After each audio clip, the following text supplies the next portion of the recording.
So there's 5 basic steps with the pre-approval process. The first step is the application. The application can be done over the phone or you can do it online.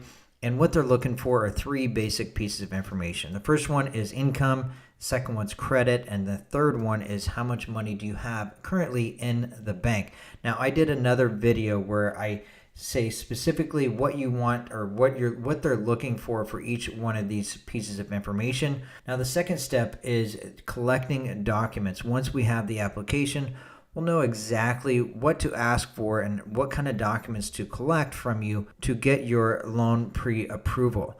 Now, you may be self-employed, you may work for someone, you may have fixed income, you may have retirement income. After we have that application, we'll ask for a list of documents to prepare, and you'll prepare those documents for us. Once we get those documents, we'll be in step number 3, where we review the income documents that you provided. Once we know exactly how much income we can use based on those documents you provided, we'll move to step number 4. And step number 4 is where we submit your loan to what's called an automated underwriting approval system.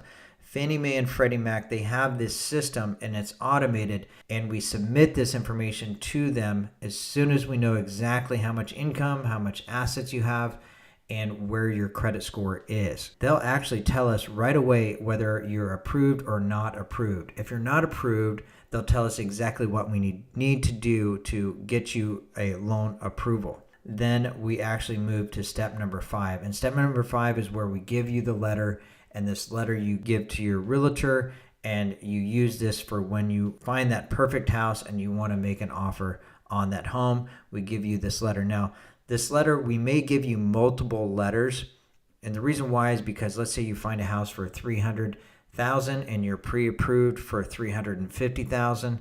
Well, we'll give you a letter for exactly the offer that you want to make for the $300,000. Now, this pre-approval process, it can actually take anywhere from 24 to 48 hours, sometimes longer. It just depends on the situation. It also depends on how fast we can get those income documents back to us.